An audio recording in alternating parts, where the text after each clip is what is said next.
बिस्मिल्लाहिर्रहमानिर्रहीम अस्सलाम वालेकुम। Welcome to quick review. और quick review current affair series के अंदर आपका वेलकम है। और करंट अफेयर्स में आज हम जो है वो 14 जुलाई के करंट अफेयर्स डिस्कस करेंगे। और ये जुलाई का जो है वो लेक्चर 8 है हमारा। ठीक है, तो स्टार्ट करते हैं, देखते हैं हमारे पास क्या क्या टॉपिक है। आज बेसिकली हमारा जो मेजोरिटी में हम जो टॉपिक डिस्कस करेंगे वो इंटरनेशनल जो है वो अफेयर से ही रिलेटेड होंगे। ठीक है, क्योंकि नेशनली अगर हम देखें पाकिस्तान के अंदर तो हम क्या देख रहे हैं, भाई पीटीआई ने क्या कर दिया, पीपल्स पार्टी ने क्या कर दिया, पीएमएलएन ने क्या कर दिया। पॉलिटिकल न्यूज़ ज़्यादा हैं, वो भी वही लड़ाई झगड़े वाली जो कि आपसे एग्जाम्स में नहीं पूछी जाएंगी। ठीक है, तो उस तरह से कोई भी जो है वो पॉलिसी न्यूज़ हम देख रहे नहीं है। तो सबसे पहली न्यूज़ है जी, सीरिया और इजराइल जो है उसके ऑफिशियल्स जो है उनकी मीटिंग हुई है बाकू अजरबैजान के अंदर। तो एक तरह से जो हम बात कर रहे थे कि भाई जो सीरिया है अब वो बहुत जल्द इब्राहिम अकॉर्ड का हिस्सा बनने जा रहा है, तो उसकी तरफ ये इंपॉर्टेंट एक जो है पेशरफ्त है, गो कि इसको जो है वो कुछ थोड़ा सा छुपाया भी जा रहा है। ठीक है, उसको डिस्कस करेंगे। नेक्स्ट हमारे पास है जी, ट्रम्प साहब जो हैं उन्होंने ट्रेड वॉर जो है उसको मजीद इंटेंसिफाई कर दिया और दुनिया के लिए मजीद हालात मुश्किल होते जा रहे हैं। 30% जो है वो टैरिफ उन्होंने लगा दिया है यूरोपीय यूनियन के ऊपर और मेक्सिको के ऊपर, क्योंकि 90 डेज का जो पॉज था उसके बाद अब जो है टैरिफ स्टार्ट हो चुका है। ठीक है, तो इसको डिस्कस करेंगे। नेक्स्ट हमारे पास है जी कि जो ट्रेड वॉर है अगर हम उसको देखते हैं, अगर हम बात करें इंडिया और चाइना के हवाले से, तो हम देख रहे हैं कि भाई ट्रेड तो इनके लिए बहुत इंपॉर्टेंट है। तो अब ये कह रहे हैं कि भाई अगर ट्रेड के ऊपर आप जो हमारे मसाइल चल रहे हैं अगर आप उनको ख़त्म करते हैं तो हम आपके साथ हालात को नॉर्मलाइज कर सकते हैं। ठीक है, इंडिया और चाइना। तो इससे हमें ये भी आइडिया हो रहा है कि भाई इंडिया जो है वो एक नई अप्रोच के तहत जो है वो चाइना के साथ आगे बढ़ने की कोशिश कर रहा है। तो ये काफ़ी इंपॉर्टेंट है क्योंकि 2020 के बाद से बाकायदा से जो है वो हाई लेवल की एक मीटिंग हुई है चाइना और इंडिया के बीच में। नेक्स्ट बात करते हैं जी, ट्रम्प साहब जो है उन्होंने वेपन्स की मजीद अनाउंसमेंट कर दी है यूक्रेन के लिए, जिससे हमें ये आइडिया हो रहा है कि रशिया यूक्रेन वॉर मजीद इंटेंसिफाई होने जा रही है, मजीद शिद्दत इख्तियार करने जा रही है। जबकि रशिया दूसरी साइड पे वार्न कर रहा है कि ऐसा न करो भाई, इसके बदले में वॉर जो है वो फैल जाएगी। ठीक है, इसको डिस्कस करेंगे। नेक्स्ट हमारे पास जी, ईरान ये कह रहा है कि अब अगर हम आईएईए के साथ अब अगर कोई निगोशिएशन या कन्वर्सेशन करेंगे तो वो न्यू फॉर्म होगा, वो अब वो पुराना पैटर्न आप भूल जाएं जिस पे आपने हमारी तबाही निकाली है, तो अब ऐसा नहीं होने लगा। इसको डिस्कस करेंगे। नेक्स्ट हमारे पास है यूएस जो है वो अपने जो एलाइज हैं, अपने जो इत्तेहादी हैं, उनको ये कह रहा है कि भाई ताइवान की वॉर के लिए या सिंपली जो है वो चाइना की वॉर के साथ करनी है अगर आपने तो तैयार हो जाओ। ठीक है, या उन्हें ये कह रहा है कि आप बता दो कि कौन कौन से मुल्क जो है चाइना के साथ मेरे साथ मिलकर वॉर करना चाहते हैं ताइवान इशू के ऊपर। तो ये काफी इंपॉर्टेंट है और इसको डिस्कस करेंगे।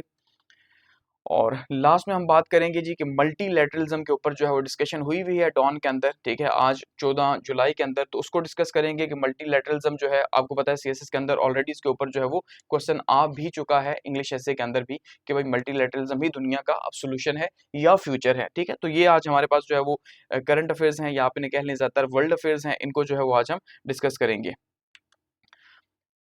अच्छा, सबसे पहले जो हमारे पास न्यूज़ है वो क्या है जी, सीरिया और Israel officials hold rare meeting in Baku. ठीक है, तो इनकी बाकू में अजरबैजान के अंदर जो है ये मुलाकात हुई है शाम की, और जो है इजराइल के ऑफिशियल्स की। अब ये उनके हाई लेवल की नहीं हुई, याद रखिएगा, वो कि ऑफिशियल तो हाई लेवल के ही हैं लेकिन मतलब उनका गवर्नमेंट का कोई रिस्पॉन्सिबल शख्स जो है वो यहाँ पे मौजूद नहीं था, क्योंकि ये ऐसी मीटिंग है कि जो सीरिया के लिए इतनी आसान नहीं है।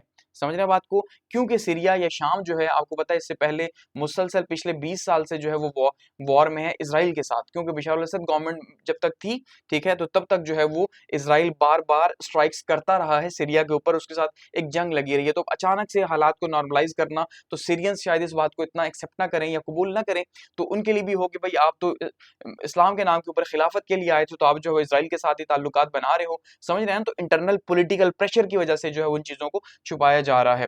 तो ये एक सरप्राइजिंग जो है वो डिप्लोमेटिक डेवलपमेंट है, क्योंकि सरप्राइजिंग तो अब रही नहीं है, क्योंकि जिस दिन जो है वो आपको पता है जी, ये जो शहारा साहब हैं इन्होंने मुलाकात की थी ट्रम्प साहब से सऊदी अरब के अंदर, ठीक है, मई के अंदर, तो उस टाइम से ही ये तय था कि अब यहाँ पे मामलात बदलने जा रहे हैं। और जैसे इनके ऊपर ये एलिगेशंस भी लगते हैं कि भाई इनको जो है वो हेब्रियो भी जानते हैं, ये हेब्रियो में बात करते हैं, हेब्रियो मतलब जो यहूदियों की पुरानी जुबान है, तो शायद ये उन्हीं के ही कोई जो है वो करता धरता है।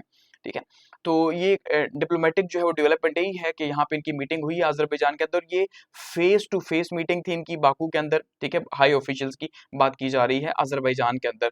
अब इससे ये अंदाजा हो रहा है कि भाई चीजें शिफ्ट हो रही हैं और वो एक्चुअली में हो रही हैं। हम अब जैसे जैसे वर्ल्ड अफेयर्स को स्टडी कर रहे हैं तो हम ये देख रहे हैं कि भाई जो इब्राहिम एकॉर्ड है इस टाइम पे सबसे ज्यादा फोकस उसी का ही है, और पाकिस्तान के अंदर भी आप देख रहे हैं हर रोज के बेसिस के ऊपर बातचीत हो रही है कि बहुत जल्द पाकिस्तान भी इब्राहिम एकॉर्ड का हिस्सा होगा और इसराइल को तस्लीम कर लेगा। पाकिस्तान के ऊपर बहुत ज्यादा प्रेशर है। इसी तरह से सऊदी अरब जो है उसके ऊपर बहुत ज्यादा प्रेशर है, क्योंकि वो भी ट्रंप साहब का दोस्त है। तो जिस जिसकी दोस्ती ट्रंप साहब के साथ है, ठीक है, उसको हर सूरत में जो है वो मानना ही पड़ेगा इब्राहिम एकॉर्ड को। एक्चुअली में हालात यही जो है वो नजर आ रहे हैं।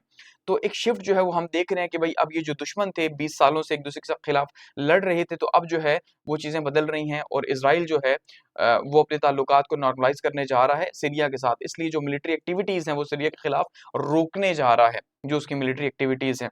और सालों हो चुके हैं इसराइल के कि वो एयर स्ट्राइक्स कर रहा है सीरिया के ऊपर, ठीक है, किसी न किसी बहाने से।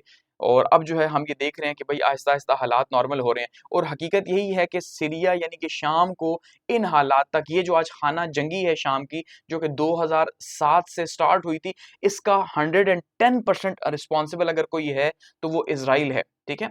उसका रिस्पॉन्सिबल इसराइल है, और उसके साथ जिन्होंने किरदार अदा किया, चाहे हम ये कहें वो ईरान का था या चाहे हम कहें सऊदी अरब का था, कि उनकी प्रॉक्सी वॉर भी शिया सुन्नी की वहां पे चली है, ईरान और सऊदी अरब की, जिसमें जो है वो इसराइल ने बहुत फायदा उठाया। और वहां पे 2007 के बाद से जब उसने मुसाद को लॉन्च किया, जिससे ISIS हम कह रहे हैं, ठीक है जी, मुसाद तो उनकी अपनी एजेंसी है, लेकिन ISIS फुल टाइम उसे फंडिंग करके तो इस तरह से उनको डिस्टेबलाइज किया गया।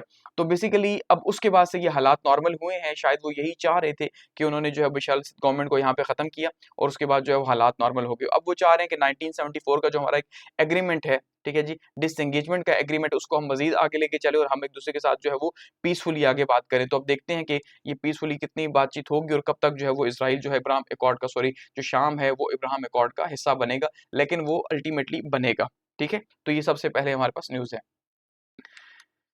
नेक्स्ट डिस्कस करते हैं ट्रंप साहब की। ट्रंप जो है उन्होंने इंटेंसिफाई कर दिया जी ट्रेड वॉर को, और 30% टैरिफ जो है वो उन्होंने EU के ऊपर और मेक्सिको के ऊपर लगा दिया, ठीक है। ये 12 जुलाई की जो है वो अपडेट है। तो अब इसमें हम ये देख रहे थे कि पहले उन्होंने टैरिफ लगाया और फिर उसको 90 डेज के लिए पॉज कर दिया था कि भाई 90 डेज आपको दे रहा हूँ, बादशाह सलामत बन के उन्होंने 90 डेज दिए थे कि भाई इन 90 दिनों के अंदर अंदर मेरे साथ ट्रेड डील कर लो, ठीक है। यानी यूएस को कोई ऐसा फेवर दे दो आप कि भाई आपके साथ ट्रेड हो सके, समझ रहे हैं, यानी कि इक्वल या बराबरी की बुनियाद पे ये हरगिज ट्रेड डील नहीं मांग रहे थे, बल्कि इन्हें पता था कि भाई वो ऐसा पॉसिबल है ही नहीं बराबरी हो सके। बराबरी में तो इनको फायदा नहीं है, क्योंकि ट्रेड डील तो फ्री एंड फेयर है। जैसे WTO के अकॉर्डिंगली अगर हम देखते हैं, वर्ल्ड ट्रेड ऑर्गेनाइजेशन, तो फिर तो आप किसी को रिस्ट्रिक्ट नहीं कर सकते, जो जिसको बेचे जो जिससे ले, ठीक है। तो इसलिए ये चाह रहे थे कि इनकी फेवर के अंदर हो। तो अब इन्होंने जब देखा कि भाई इनकी फेवर के अंदर, जैसे पाकिस्तान तो खैर जा रहा है इनकी फेवर के अंदर, लेकिन जो EU जैसे ममालिक हैं, ठीक है, यूरोपीय यूनियन के ममालिक जो हैं, उनके लिए तो इतना आसान नहीं है कि वो जो है इनकी फेवर के अंदर जाए। तो अब इसलिए उन्होंने जो है टैरिफ यहाँ पे इनके ऊपर लगा दिया है, ठीक है। तो सैटरडे को उन्होंने टैरिफ इम्पोज किया है 30% का, और ये एक बहुत बड़ा टैरिफ है। इससे बहुत शदीद किस्म का जो है वो यूरोपीय यूनियन को नुकसान होगा। लेकिन इसका मतलब हरगिज ये नहीं कि यूरोपीय यूनियन को ही नुकसान होगा, इसके बदले में US जो है उसको भी बहुत शदीद नुकसान होने जा रहा है, क्योंकि EU भी जो है वो कुछ टैरिफ लगा चुका है और मजीद कुछ इम्पोज करेगा। तो उससे वो जो सबसे ज्यादा एक्सपोर्ट जो US कर रहा था EU को, ठीक है, जो जो एक्सपोर्ट कर रहा था, उसके ऊपर बहुत जो है गहरा एक असर पड़ेगा। तो एक्चुअली में वो जो हम देखते थे एक दोस्ती का एक जो है वो पूरा एक सिलसिला चला जा रहा था कि भाई US का और यूरोप का, खास करके वर्ल्ड वॉर सेकंड के बाद 1945 के बाद से जो है मार्शल प्लान जब से आया, और उसके बाद से फिर जो है किस तरह से US ने रिस्पॉन्सिबिलिटी ली EU को दोबारा से रीबिल्ड करने की, और उसके बाद से जो है हम ये देख रहे थे US का एक अपर हैंड था और फिर एक रिलेशनशिप में, वर्किंग रिलेशनशिप में डेवलप हुआ। तो वो अब चीजें दूर होती जा रही हैं। तो यहाँ पे टैरिफ इम्पोज किया गया है यूरोपीय यूनियन के ऊपर, साथ साथ मेक्सिको के ऊपर भी जो है वो टैरिफ इम्पोज किया गया है, ठीक है जी। तो इससे जो है वो अपने बॉर्डर के एरियाज को भी वो जो है वो इंसिक्योर कर रहे हैं, और वहां पे भी लोगों के खिलाफ जो है नफरतें पैदा कर रहे हैं। तो जो फ्रेश टैरिफ है ये बेसिकली ट्रंप साहब ने जो है सोशल मीडिया, जो उनका है ट्रूथ सोशल मीडिया, वहां पे अनाउंस किया है कि भाई हम क्या कर रहे हैं। इसके साथ साथ वो टैरिफ लगा रहे हैं जापान के ऊपर, साउथ कोरिया के ऊपर, कनाडा के ऊपर, ब्राजील के ऊपर, और 50% टैरिफ जो है वो कॉपर के ऊपर भी लगा रहे हैं, ठीक है जी। वो किसी भी मुल्क से आएगी तो 50% होगा, तो ये भी काफी ज्यादा खतरनाक है। इससे कॉपर इंडस्ट्री को बहुत शदीद किस्म का नुकसान होगा। अब देखिए जो जिन वाले के ऊपर वो लगा रहे हैं, जापान है जो उनका ही इत्तेहादी है, जिसको ये कह रहे हैं भाई ताइवान वॉर में तैयार हो जाओ, जो है वो मेरे साथ चाइना के खिलाफ लड़ने के लिए। साउथ कोरिया जो है जाहिर बात है वो भी उनका इत्तेहादी है, चाइना के खिलाफ से यूज कर रहे हैं वो। कनाडा भी उनका इत्तेहादी ही था कुछ टाइम पहले तक, ठीक है। और ब्राजील जो है उसके साथ तो उनके इतने अच्छे ताल्लुकात नहीं है, लेकिन ये है कि इन ममालिक के ऊपर भी जो है वो लगा दिया। तो ये काफी ज्यादा जो है वो इन ममालिक के लिए भी शॉकिंग है कि भाई हम पे भी टैरिफ लग रहा है, तो इससे भी जो है वो यूएस के जो ट्रेड रिलेशन है इनके साथ खराब हो रहे हैं, ठीक है। और ईयू जो है वो इस बात की उम्मीद रख रहा है कि शायद के कोई अभी, क्योंकि अभी कंप्लीटली जो है इसकी कोई लिस्ट नहीं आई, तो उम्मीद ये की जा रही है कि कोई इस तरह का जो है वो बीच का कोई हल निकल आए जिसके के तौर पे ट्रेड डील जो है दोनों साइड से एक्सेप्टेबल हो जाए, ठीक है। अदरवाइज जो है उनके लिए बहुत ज्यादा मुश्किल हो जाएगा। तो ईयू बेसिकली जो है वो लार्जेस्ट ट्रेड और इन्वेस्टमेंट पार्टनर है यूएस का, याद रखिएगा, ठीक है। यानी कि अमेरिका जो है वो सबसे ज्यादा अगर हम देखें बेनिफिट हासिल कर रहा है तो वो यूरोप से हासिल कर रहा है। तो अगर यूरोप ही उससे नाराज हो जाता है तो ये वेस्ट का जो एका जिसको हम कहते हैं ना वो टूट जाएगा, और उनकी इकोनॉमी, दोनों साइड की इकोनॉमी, क्योंकि यहाँ पे एक्चुअली में लूज और विन की कंडीशन बन रही है, ठीक है। यानी कि अमेरिका जो है वो क्या करना चाह रहा है जी, विन करना चाह रहा है और उसके बदले में लूज करवाना चाह रहा है किसको, यूरोपीय यूनियन को। जबकि बिजनेस के अंदर जहां पे भी ये स्ट्रेटेजी होगी वो फेल है, याद रखिएगा। यहाँ पे स्ट्रेटेजी बिजनेस के अंदर हमेशा चाइना वाली चलती है, वो क्या है, विन विन। चाइना कहता है भाई खुद भी ट्रेड करो मुझे भी करने दो, खुद भी फायदा लो मुझे भी लेने दो। तो यहाँ पे ये अपोजिट जा रहा है, तो ये देखते हैं कितना टाइम तक जो है वो चलेगा। तो इससे जो है हम ये कह सकते हैं कि वर्ल्ड इकोनॉमी जो है वो क्राइसिस में जो है वो जाने लगी है आहिस्ता आहिस्ता। नेक्स्ट हमारे पास है जी, इंडिया जो है वो अपनी फॉरेन पॉलिसी वाजे करता जा रहा है, और हम देख रहे हैं कि पॉलिसी शिफ्ट जो है वो एक हमें देखने को मिला है। और वो क्या है कि भाई जो इंडियन जो है फॉरेन मिनिस्टर हैं, ठीक है, ये इनके जो जयशंकर साहब है, और वो चाइना पहुंचे हैं और चाइना के साथ उन्होंने मीटिंग की है। Avoiding trade curbs vital for the normalisation of ties, India tells China, ठीक है। कि भाई चाइना को इंडिया ने बताया है कि अगर आप ये चाहते हैं कि हम आपके साथ ताल्लुकात अच्छे करें, नॉर्मलाइज करें आपके साथ रिलेशन, तो आपको जो ट्रेड की सख्तियां हैं, ठीक है, उसको अवॉइड करना होगा, उसको खत्म करना होगा। 14 जुलाई की जो है ये न्यूज है। तो इससे हमें क्या अंदाजा हो रहा है कि भाई एक तो इंडिया जो है वो ट्रेड चाहता है चाइना के साथ, सबसे पहली बात तो ये है, यानी तिजारती ताल्लुकात रखना चाहता है, क्योंकि उसे पता है कि चाइना की जो पावर है, इकोनॉमिक पावर, उसको डिनाई नहीं किया जा सकता। दूसरा वो ये कह रहा है, या उस वो पहल कर रहा है एक तरह से कि भाई हम ये चाह रहे हैं कि हम आपके साथ ताल्लुकात को मुख्तलिफ लेवल्स के ऊपर नॉर्मल करें। अब देखिए इंडिया और चाइना के ताल्लुकात वही हैं जो पाकिस्तान और इंडिया के हैं, ठीक है। पाकिस्तान और इंडिया के भी कभी अप एंड कभी डाउन, और उसका जो रीजन है वो बॉर्डर डिस्प्यूट है, ठीक है। तो इनका भी जो ताल्लुकात की खराबी है वो बॉर्डर डिस्प्यूट ही है, और कोई रीजन नहीं है, समझ रहे हैं। अब हमारा तो आइडियोलॉजिकल रीजन है, यानी पाकिस्तान और इंडिया की जो जंग है वो तो नजरिए की है कि भाई हम, हमारा नजरिया जो है वो, हम मुसलमान है तो आप हिंदू हो, ये हमें नजरिया सिखाया गया। लेकिन एक्चुअली में इंडिया या चाइना का ऐसा कोई भी आइडियोलॉजी का इशू नहीं है। तो उनकी बॉर्डर डिस्प्यूट है, तिब्बत की बॉर्डर डिस्प्यूट जो, और कश्मीर की, जिसके ऊपर जो है वो इंडिया अपना क्लेम करता है, चाइना अपना क्लेम करता है। तो यही वो क्लेम है जिसकी वजह से हम ये देख रहे हैं 1960s से जो है इनकी यहाँ पे जो है क्लैशेस हो रहे हैं मुसलसल। और जो रिसेंट क्लैशेस हुए वो 2020 के अंदर हुए, जो आपने देखा डंडों से जो लड़ाई लड़ी गई वहां पे। तो अब हम ये देख रहे हैं कि भाई इंडिया जो है उस बात को रियलाइज कर रहा है कि हालात बदलते जा रहे हैं, ठीक है। क्योंकि अब दूसरी साइड से हम ये देख रहे हैं कि शायद जो यूएस है या ट्रम्प साहब की जो एडमिनिस्ट्रेशन है वो बहुत ज्यादा सीरियस नहीं ले रही। हम ये देख रहे हैं इंडिया को, और इंडिया को बहुत ज्यादा पॉजिटिव एज नहीं मिल रहा अमेरिका की तरफ से। तो इंडिया को इस बात का एहसास है। अब इंडिया दो तरह से इसको यूज करना चाहता है।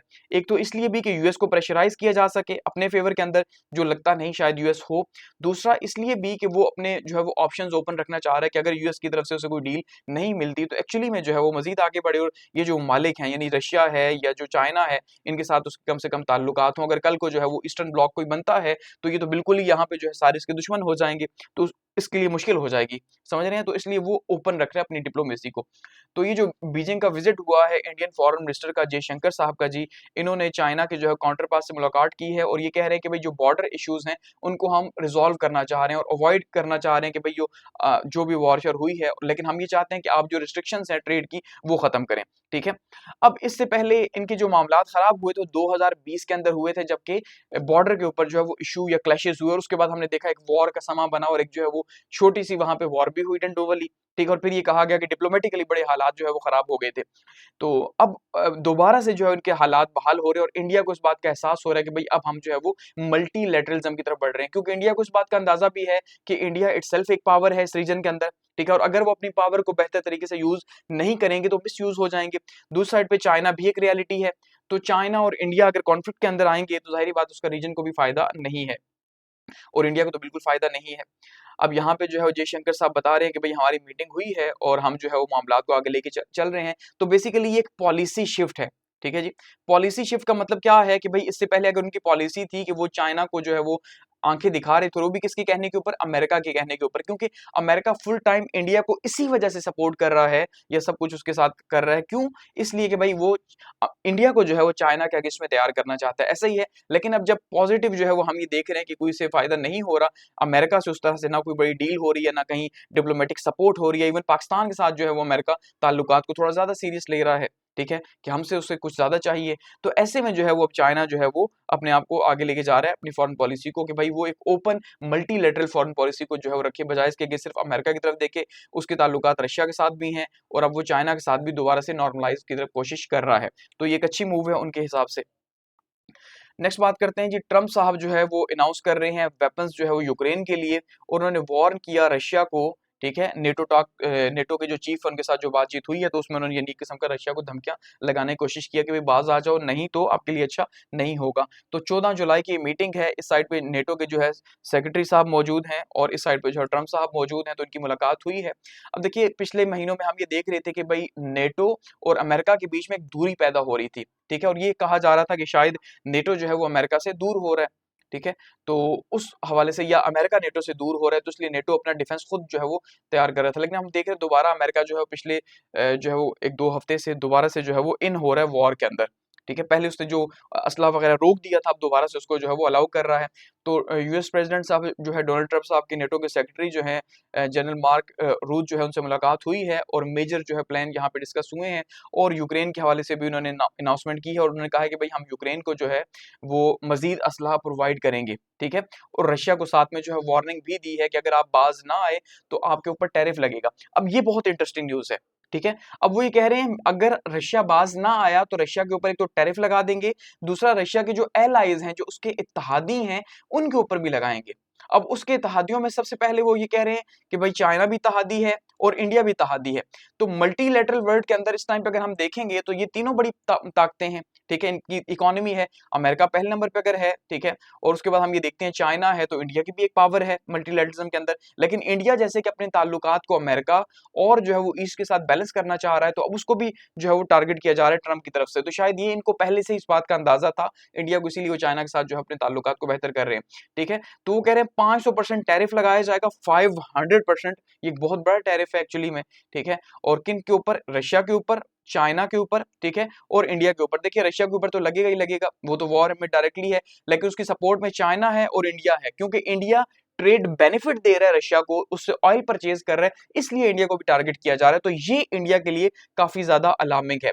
इसका मतलब ये है कि अगर हम बात करते हैं, जैसे हमने अभी रिसेंट ईयर्स में 2 दिन पहले ही हमने बात की थी कि पाकिस्तान और रशिया के जो रिलेशंस हैं वो भी जो है वो कुछ ना कुछ बेहतर होते जा रहे हैं। तारिक फातमी साहब वहां पे मौजूद थे, तो इसका मतलब ये है कि हम वहां पे बहुत ज्यादा होप नहीं रख सकते। अगर इंडिया को अमेरिका टारगेट कर रहा है तो हमारे लिए शायद ये पॉसिबिलिटी ना हो कि हम अमेरिका हमें अलाउ करेगा कि हम जो है वो रशिया के साथ जाके उसका कोई ऑयल परचेज करें या ट्रेड करें, ठीक है। तो ये हमारे लिए भी मुश्किल ही है अल्टीमेटली, ठीक है। तो ऐसे में जो है हम ये देख रहे हैं कि भाई अब चाइना के लिए भी मुश्किल हो जाएगी कि अगर चाइना के लिए भी ट्रेड डील हुई है तो 500% का अगर टैरिफ लग जाता है चाइना के ऊपर, तो फिर बात वहीं पे आ जाएगी, फिर वो ट्रेड वॉर वहीं से स्टार्ट हो जाएगी, समझ रहे हैं। तो ये काफी ज्यादा जो है वो चीजें मुश्किल हो रही हैं। इसके साथ साथ वो कह रहे हैं भाई हम पेट्रियट मिसाइल सिस्टम भी जो है वो देंगे, और ये जो है वो मिसाइल सिस्टम बेसिकली रोकने के लिए है, यानी वो मिसाइल्स वगैरह जो है जो रशिया मार रहा है, ठीक है, उनको इंटरसेप्ट करने के लिए ये वो सिस्टम है, पेट्रियट मिसाइल का सिस्टम, जो कि 9 सेकंड के अंदर बताया जाता है जी कि 6 के करीब जो है वो फायर करता है मिसाइल, ठीक है। नेक्स्ट हम बात करते हैं जी, cooperation with IAEA will take over new form Iran, ठीक है जी। ईरान क्या कह रहा है कि भाई हम जो है अब जो IAEA है, ठीक है, इंटरनेशनल एनर्जी का जो इदारा है, उसके साथ जो ताल्लुकात रखेंगे वो ताल्लुकात अब पहले जैसे नहीं होंगे। अब देखिए IAEA का काम क्या था? IAEA यूएन का एक वॉच डॉग है, ठीक है, यूनाइटेड नेशन का एक वो इदारा है जो उसने 1957 के अंदर स्टैब्लिश किया था, कि जिसका जिस मुल्क के साथ ताल्लुक दिल करता है वहां पे मुंह उठा के चला जाता है और कहता है भाई आप विजिट करवा दो हमें कि आपके जो है वो यूरेनियम आप जो यूज कर रहे हो या जो आप जो वेपन्स बना रहे हो क्या वो न्यूक्लियर हैं या नहीं है। तो यानी उसका काम ये था कि दुनिया में एटमी फैलाव को रोकना, ठीक है। तो एटमी फैलाव को रोकने के लिए उसका जिस मुल्क को दिल करता उसके ऊपर इल्जाम लगा देता या वहां जाके जो है उसकी चेकिंग करता। ठीक है, अभी तक ये मॉडल था, लेकिन अब ईरान ये कह रहा है कि ये मॉडल नहीं होगा भाई, कि अगर आप ये सोचते हो कि आप मुंह उठा के ईरान आ जाओगे और कहोगे हमें विजिट करवाया जाए, तो अब ये वो कहानी नहीं है, वो पहले वाले लाड खत्म हो चुके हैं जो आपने हमारे साथ किया। ठीक है, और आपने देखा एक रिपोर्ट भी आई है 2 दिन पहले जिसमें बताया गया है कि ईरान के जो सदर साहब हैं उनकी एक टांग जख्मी हुई थी, ये जो अटैक किए गए थे इसराइल की तरफ से। ठीक है, तो इसका मतलब वो इतना क्लोज थे कि अब वो सिविलियन लीडरशिप को भी टारगेट कर रहे थे, लेकिन ये जो है वो बचे हैं।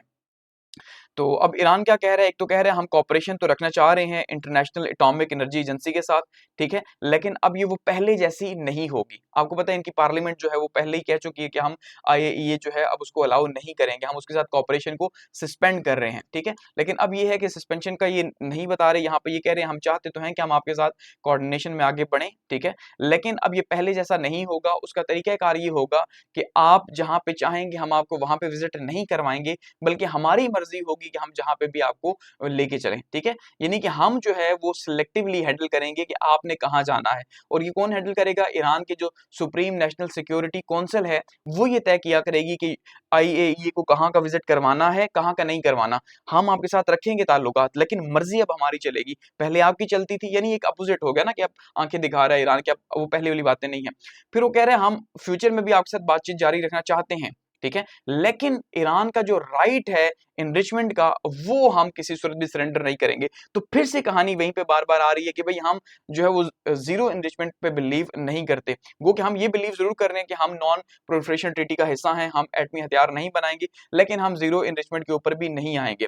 ठीक है, और अगर आप कोई फ्यूचर में हमसे बातचीत करना चाहते हैं तो हम जो आपने सैंक्शंस हमारे ऊपर लगाई हुई हैं वो सैंक्शंस खत्म करेंगे। ठीक है, यानी कुछ लो और कुछ दो वाली बात होगी।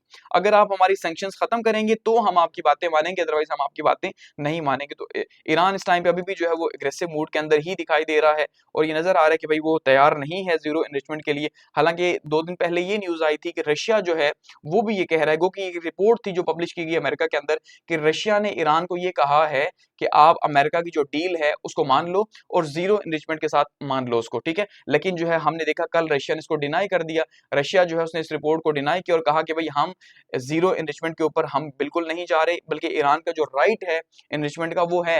ठीक है, यानी सिविलियन पर्पसेस के लिए यूज कर सकता है। तो 14 को इसने जो है वो आगे से रशिया ने जो है उसको डिनाई कर दिया कि ऐसा कुछ भी नहीं है भाई, हम ईरान की साइड पे ही खड़े हैं। समझ रहे हैं? तो रशिया भी बता रहा है कि भाई मेरी अलायंस ईरान के साथ है। दूसरी साइड पे हम ये देख रहे हैं कि चाइना जो है वो भी ऑफर कर रहा है ईरान को डिलीवरी सिस्टम वगैरह कि भाई आप हमसे जो है परचेज करें।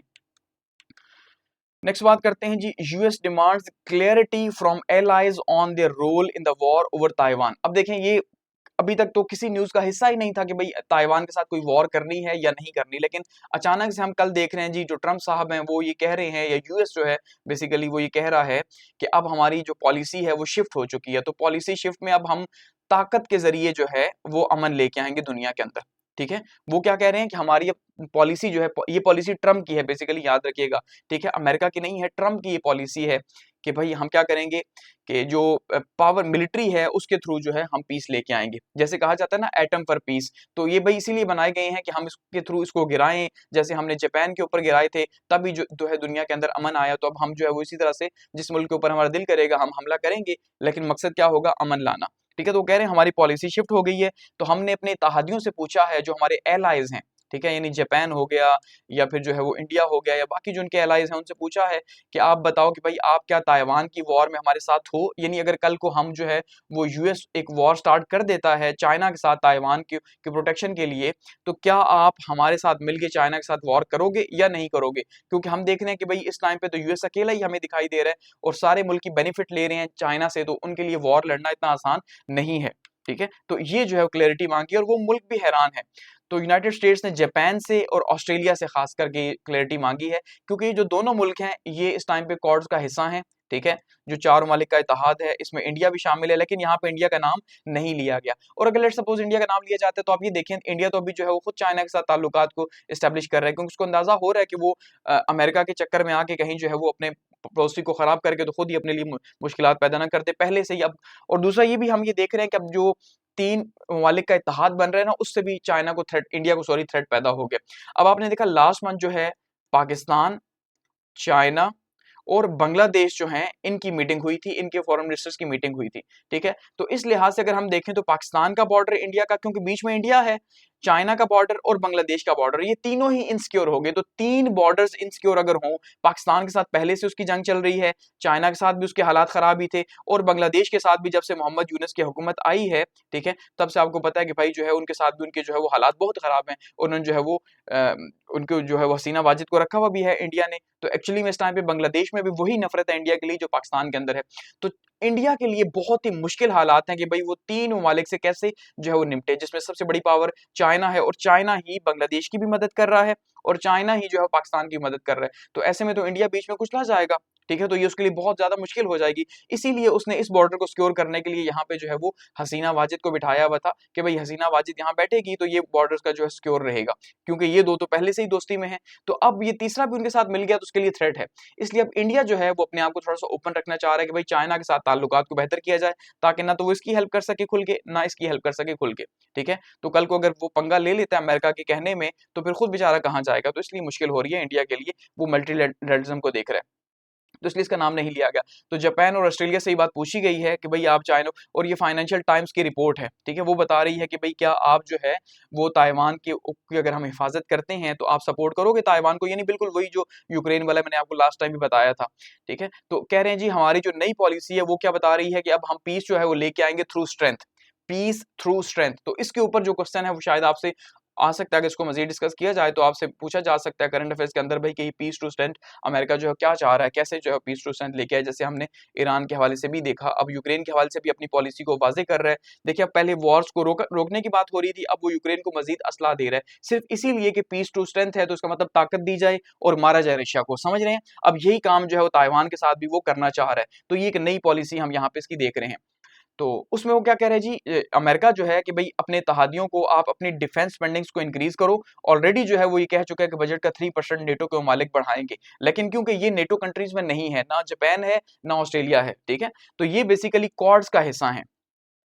तो इसलिए कह रहे हैं भाई आप एक तो स्पेंडिंग बढ़ाओ अपनी, और दूसरा अपने आप को तैयार करो। ठीक है, कि ताइवान के ऊपर कभी भी अगर कोई जो है वो इश्यू होता है तो हम जो है उसका साथ देंगे। गो कभी तक यूएस ने कोई सिक्योरिटी गारंटी तो नहीं दी हुई ताइवान को कि भाई हम आपके साथ लड़ेंगे, लेकिन यूएस ऑलरेडी जो है वो बहुत खुल के बात कर चुका है कि ताइवान हम चाइना के हवाले नहीं करेंगे, जबकि चाइना जो है वो भी ऑलरेडी कह चुका है। आपने देखा 2 दिन पहले जो है वो तारीख की सबसे बड़ी मशकें जो है वो ताइवान ने की हैं, जंग की तैयारियां वो भी कर रहा है। ठीक है, और उसके बाद से उसने क्या किया जी, जो चाइना ने मिसाइल्स वगैरह दिए थे, ठीक है, वो मिसाइल सॉरी अमेरिका ने उन मिसाइल्स को भी जो है उसने वहां पे नस्ब किया है। तो इससे हमें नजर आ रहा है कि भाई खत्ते के हालात जो है बदलते जा रहे हैं, और जो नेक्स्ट वॉर है वो अल्टीमेटली हम ये देख रहे हैं कि शायद वो चाइना और अमेरिका की वॉर हो ताइवान के ऊपर।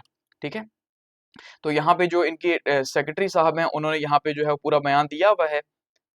अगर इसको आप यहाँ पे देखें, वो बता रहे हैं जी, जो अंडर सेक्रेटरी हैं डिफेंस के एल्ब्रिज कॉलबाय जो हैं, वो बता रहे हैं कि भाई अब हमारी जो नई पॉलिसी है वो बेसिकली वाजे हो चुकी है कि हम क्या चाह रहे हैं, कि जो डिपार्टमेंट है वो ये चाह रहा है कि हम अमेरिका के जितने इत्तेहादी हैं उनको ये बताएं कि भाई आप अपने पैसे बढ़ाएं, ठीक है, आप अपनी डिफेंस स्पेंडिंग्स बढ़ाएं, क्योंकि अब हम जो है वो पीस थ्रू स्ट्रेंथ ला रहे हैं। तो पीस थ्रू स्ट्रेंथ का मतलब यही है कि हम सबसे ताकतवर हों, यानी अमेरिका और अमेरिका के जो इत्तेहादी हैं वो सबसे ताकतवर हों तो सबसे ज्यादा असला फैलाएंगे, और जब जरूरत पड़ेगी वो जंग करेंगे, इसलिए अब वो ये बात कर रहे हैं। तो बिल्कुल ही पॉलिसी जो है वो अमेरिका की हम देख रहे हैं जो है वो ट्रंप एडमिनिस्ट्रेशन के अंदर जो है बदलती जा रही है। और लास्ट में बात करते हैं जी, Taiwan deploys advanced US hammer rockets in annual drills. ठीक है, अब जैसे हमने बात की थी 2 दिन पहले कि भाई जो ताइवान है उसने तारीख की सबसे बड़ी जो है वो मशकें स्टार्ट कर दी हैं। ठीक है, और ये जो है ये मशकें 10 दिन तक जारी रहेंगी, जिसमें जो है वो अपने आप को तैयार कर रहा है जंग के लिए। तो अब जो है उसने इसी ड्रिल के दौरान ही यूएस का जो मिसाइल सिस्टम था हैमर जो है, ठीक है, ये बेसिकली हैमर क्या है, high mobility artery rocket system है जो कि उसने लॉन्च किया। ठीक है, और ये जो है अब उसने लॉन्च कर दिया है जी, सैटरडे को बेसिकली इसको नस्ब कर दिया गया है, और ये बिल्कुल रेडी है यूज के लिए। तो पर्पस यही है, पर्पस क्या है कि भाई हम चाइना को ये बता सकें कि हम आपके इन्वेजन के लिए हर टाइम पे तैयार हैं, और आपने गलती करके भी हमारे ऊपर अटैक नहीं करना, क्योंकि हम अपनी सुवरेनिटी जो है उसका तहफ़्फ़ुज़ करेंगे। ठीक है, जबकि दूसरे से हम ये देख रहे हैं कि जो बीजिंग है यानी चाइना है वो ऑलरेडी इनकी सुवरेनिटी को रिजेक्ट कर चुका है कि भाई आपकी सुवरेनिटी कौन सी, आप तो तारीखी तौर पे हमारी मलकियत में हो, यानी ताइवान तो तारीखी तौर पे हमारा है। तो तो इसका मतलब ये है कि आपकी कोई सुवरेनिटी हाकिमियत नहीं है, आप हमारा हिस्सा, हम जब दिल चाहे काम करेंगे। इसीलिए चाइना भी जो है वो अपनी नेवल और एयर एक्सरसाइजेज जो है वो कर रहा है, तो बहुत जल्द आपको खबर मिलेगी कि एक नई वॉर जो है वो दुनिया के अंदर स्टार्ट हो चुकी है। ठीक है, तो ये वो बेसिकली हैमर रॉकेट लॉन्चर है, अगर आप इसको देखेंगे, जो कि ताइवान को जो है वो दिया गया है। ठीक है, इसका वेट जो है वो आप देख लें, स्पीड इसकी देख लें, और ये जो है वो तकरीबन 80 किलोमीटर तक जो है इसकी रेंज मौजूद है। तो ये जो है वो अभी इस टाइम पे उन्होंने जो है नष्ट कर दिया अपनी वॉर की रेडीनेस को लेके। ठीक है, और लास्ट में हम बात करते हैं जी, there is no alternative to multilateralism. ठीक है, डॉन ने आज इसको पब्लिश किया है। ठीक है, ये डेली चाइना के अंदर और एनी कैली जो है इनके अंदर पब्लिश हुआ, तो डॉन ने इसको पब्लिश किया 14 जुलाई को।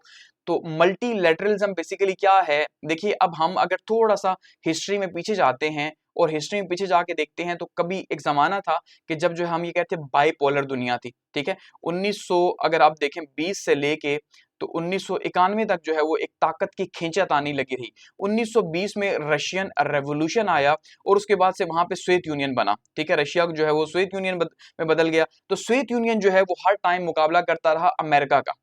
ठीक है, और ये मुकाबला जो है वो वर्ल्ड वॉर सेकंड के बाद मजीद बढ़ गया, यानी 1945 के बाद जो है ये मुकाबला मजीद बढ़ा और दुनिया दो ताकतों के अंदर तकसीम हो गई। एक साइड पे हमने देखा जी रशिया था, यानी सोवियत यूनियन, और दूसरी साइड पे अमेरिका। ठीक है, तो एक साइड पे सोवियत यूनियन और दूसरी साइड पे अमेरिका और इनके इत्तेहादी थे, और बीच में जो है वो आयरन वॉल या एक आयरन कर्टल वॉल थी कि भाई इस साइड पे जितने भी मुल्क थे वो सारे के सारे वर्सा पैक्ट का हिस्सा थे, और इस साइड पे सारे के सारे जो है वो सेटो या सेंटो का हिस्सा रहे। ठीक है, या नेटो के अंदर वो जो है वो शामिल हो गए बेसिकली।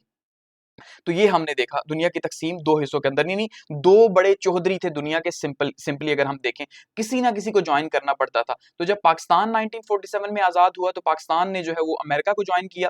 ठीक है, जबकि इंडिया जो है उसने अपने आप को फ्री रखा, लेकिन उसका जो झुकाव ज्यादा था वो हम देखते हैं सोवियत यूनियन की तरफ ही था। ठीक है, अब उसके बाद जब 1991 में कोलैप्स हो गया सोवियत यूनियन, तो उसके बाद जो है वो दुनिया जो है वो उसमें एक ही पावर बाकी बची, और वो क्या था जी, अमेरिका। ठीक है, और अमेरिका ने खुद को कहा कि मैं सुपर पावर हूं। तो अभी तक अमेरिका जो है वो कोशिश कर रहा है कि किसी तरह से अपनी ये स्टेटस जो है सुपर पावर का उसको बरकरार रखे, लेकिन अब हम देख रहे हैं कि ऐसा हो नहीं रहा, क्योंकि अब दुनिया मुख्तलिफ पावर जो है सामने आ रही है। अब हम देख रहे हैं एक साइड पे अमेरिका क्लेम कर रहा है पावर की, दूसरी साइड पे चाइना बिल्कुल उसके साथ पहुंचा हुआ है अपनी इकोनॉमी को लेके। ठीक है, उसके साथ साथ हम ये देख रहे हैं जी रशिया जो है जो 1991 के अंदर टूट चुका था, अब रशिया फिर से अमेरिका को टक्कर दे रहा है। ठीक है, वो उसके हालात वो नहीं, लेकिन फिर भी एक पावर तो मौजूद है और बड़े ममालिक के ताल्लुकात इसके साथ भी हैं। फिर हम इसके साथ साथ देख लें जी ब्राजील जो है वो भी पावर के अंदर है, साउथ अफ्रीका के अंदर, साउथ अमेरिका के अंदर। ठीक है, इसके साथ साथ हम देख रहे हैं इंडिया जो है वो पावर के अंदर है। तो अब हम देख रहे हैं मल्टी पावर्स हमें नजर आ रही हैं, अमेरिका है एक साइड पे, इंडिया है, ठीक है जी, ब्राजील है, रशिया है, चाइना है। तो अब हर मुल्क अपने हिसाब से जो है वो डील कर रहा है और मुख्तलिफ मालिक जो है वो अपने अपने एलाइज जो है चुन रहे हैं। तो ये क्या है, ये मल्टीलैटरलिज्म है। तो आज हमें पहले की तरह जो है वो कोल्ड वॉर के टाइम पे हमें चुनना नहीं है किसी एक ब्लॉक को, अब हम हर एक के लिए अपने आप को ओपन रख सकते हैं। ठीक है, तो कोई भी ऑल्टरनेटिव नहीं है जी मल्टीलैटरलिज्म का, ये जो है वो कहा जा रहा है। अब बेसिकली अब हम देख रहे हैं जो इस टाइम पे जो मॉडल चल रहा है, जो न्यू वर्ल्ड ऑर्डर हमने जिसे कहा 1945 के बाद स्टार्ट हुआ, जिसको यूएन ने जो है वो लीड किया। ठीक है, अब वो किसी तरह से टूटता जा रहा है। ठीक है, कि अब 80th एनिवर्सरी जो है वो सेलिब्रेट की गई है यूनाइटेड नेशंस की, लेकिन ये जो 80वीं सालगिरह है इसमें हमने देखा कि 2025 में रिस्क हमें दुनिया के अंदर बहुत बढ़ते हुए नजर आए कि 1945 के बाद इसको इसलिए बनाया गया था कि भाई दुनिया के अंदर अब जंगें नहीं होंगी, लेकिन जिस तरह से इराक के हालात हैं, लीबिया के हैं, यूक्रेन के हैं, गजा के हैं, और मोस्ट रिसेंटली जो है वो ईरान के जो हालात हैं, तो ये जो ग्लोबल कॉन्फ्लिक्ट्स हैं ये हमें बता रहे हैं कि यूएन जो है वो अपनी ड्यूटी जो है वो पूरी तरह से अदा नहीं कर पा रहा और वो फेल हो रहा है। तो इसका मतलब ये है कि आज नहीं तो 5 साल बाद या 10 साल बाद ये जो सिस्टम है ये कोलैप्स कर जाएगा। ठीक है, और जब ये कोलैप्स कर जाएगा तो एक्चुअली में हमें एक नए सिस्टम की जरूरत पड़ेगी। तो उससे बेहतर है कि हम एक नया सिस्टम ना बनाएं, बल्कि हम मल्टीलैटरलिज्म को एक्सेप्ट कर लें। ठीक है, तो दुनिया में एक मुल्क फैसला ना करे या यूएन जो है फैसला ना करे। ठीक है, अब जैसे यूएन आपको पता है उसमें फैसला कौन करता है जी, जिनके पास वीटो पावर है वही मालिक फैसला करते हैं। तो वो वीटो पावर जो है वो मिस यूज कर रहे हैं अपनी पावर का। ठीक है, तो इसमें क्या बता रहे हैं कि भाई जो यूएन का सिस्टम है बेसिकली उसमें जो परमानेंट सिक्योरिटी काउंसिल के मेंबर्स हैं, जो 5 मेंबर्स हैं, वो मिस यूज करते हैं अपनी ताकत का और अंडरमाइन करते हैं इंटरनेशनल लॉ को। जैसे आप देख ले, इजराइल ने अगर गजा में आज 58,000 शहादतें कर दी हैं तो उसका रिस्पॉन्सिबल सिर्फ और सिर्फ अमेरिका है। ठीक है, क्योंकि अमेरिका के पास वीटो पावर है। तो जितनी बार वहां पे जो है उसका केस गया तो उसने जो है उसको क्या कर दिया, रद्द कर दिया या वीटो कर दिया। तो इसका मतलब ये मौजूदा सिस्टम तो एम्पावर कर रहा है भाई कि आप जो है वो माइट इज राइट, जिसकी लाठी उसकी भैंस उसको, तो ये इसीलिए कोलैप्स करने जा रहा है। फिर हम ये देख रहे हैं आज जब टैरिफ है, इसी तरह हम देख रहे हैं WTO जो है, वर्ल्ड ट्रेड ऑर्गेनाइजेशन, इसको इसलिए बनाया गया था 1993 के अंदर ठीक है, कि इसका पर्पस भी यही था बेसिकली कि भाई किसी तरह से रोका जा सके ये जो ट्रेड है, इसके ऊपर जो बैरियर्स है उसको रोका जाए और इकोनॉमिक लिबरलिज्म को लाया जाए, जिसके लिए आईएमएफ हमें बार बार जोर देता है। इकोनॉमिक लिबरलिज्म का सिंपली मतलब ये होता है कि भाई आप जो है वो इकोनॉमी को फ्री छोड़ दें, ठीक है, और जो है वो मार्केट खुद तय करे अपना उतार चढ़ाव।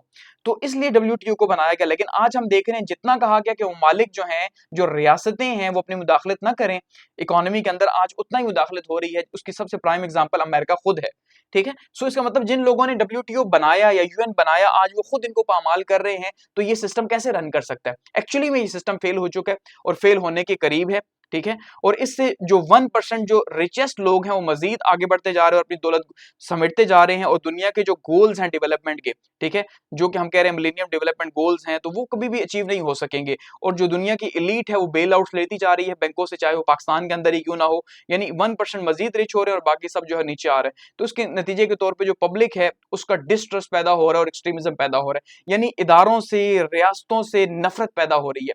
समझ रहे हैं ना? हर मुल्क को अंदाजा हो रहा है कि उनकी जो रियासत है उनके साथ गलत कर रही है, चाहे वो पाकिस्तान हो या अमेरिका हो, कि आज हम एक मिलिट्री की स्टेट के अंदर पूरी दुनिया रह रही है, तो इस तरह के हालात है। तो ये इकोनॉमिक सिस्टम जो है, ये सारे का सारा जो सिस्टम है न्यू वर्ल्ड ऑर्डर का, ये कोलैप्स कर रहा है। अब हमें क्या चाहिए? अब हमें एक मल्टीलैटरलिज्म जो है वो चाहिए और एक फ्री वर्ल्ड चाहिए, जो कि बेसिकली जो है वो मल्टीलैटरलिज्म के उसूलों के ऊपर हो, बजाय इसके कि जो है वो कोशिश की जाए कि अमेरिका जो है वो दुनिया का चौधरी बना रहे, या उसके बाद अमेरिका के बाद चाइना बन जाए। तो ये बिल्कुल भी सूट नहीं करेगा, बल्कि फायदा यही है कि भाई मल्टीलैटरलिज्म की तरफ हम जाएं, ठीक है। डी ग्लोबलाइजेशन की तरफ चीजें जा रही हैं, हम ये देख रहे हैं, ठीक है। और इंटरडिपेंडेंस जो है वो नेशंस की एक दूसरे के ऊपर इंक्रीज हो रही है, ठीक है, और दुनिया ज्यादा कनेक्ट हो रही है। लेकिन उसके थ्रू हम ये भी देख रहे हैं कि दुनिया तो कनेक्ट हो रही है, ठीक है, दुनिया हम ये देख रहे हैं आपस में कनेक्ट हो रही है, लेकिन रियासतें उतना ही ज्यादा जो है वो कंट्रोल करने की चीजों को कंट्रोल कोशिश कर रही हैं। अब जैसे ब्राजील जो है, उन्होंने उनकी लीडरशिप जो है उनके बारे में कहा जा रहा है, जो उन्होंने G20 के अंदर, ब्रिक्स के अंदर और COP30 के अंदर वो ये बात करने जा रहे हैं कि वो एक नया मॉडल दे रहे हैं इंटरनेशनल डिप्लोमेसी का, ठीक है। और इंटरनेशनल डिप्लोमेसी वो चाहते हैं कि ये जो ग्लोबल पोलराइजेशन है, यानी ग्लोबल पोलराइजेशन का मतलब है कि आलमी जो तकसीम है वो भी नफरत पर मबनी तकसीम, कि एक साइड पे अमेरिका है, ठीक है, यूएस है, और एक साइड पे चाइना है। तो दोनों ही ब्लॉक्स को लीड कर रहे हैं। चाइना अपने ब्रिक्स में कोशिश कर रहे हैं कि भाई अपने आप को बेहतर रखे और ज्यादा से ज्यादा एलाइज को ज्वाइन करें, जबकि हम अमेरिका देख रहे हैं जी वो अपनी कोशिश कर रहे हैं। तो इससे बेहतर यही है कि मल्टीलैटरलिज्म की तरफ दुनिया जाए, यही उसका सोल्यूशन है, ठीक है। तो ये आपसे जो है वो करंट अफेयर्स के में क्वेश्चन में पूछा जा सकता है, ऐसे के अंदर भी आपसे जो है पूछा जा सकता है, तो आप उसको रेफरेंसेस के साथ जो है वो लिख सकते हैं, ठीक है। तो ये आज के हमारे जो है वो करंट अफेयर्स थे। थैंक्स फॉर वॉचिंग, और फीडबैक के लिए जो है वो कमेंट सेक्शन मौजूद है।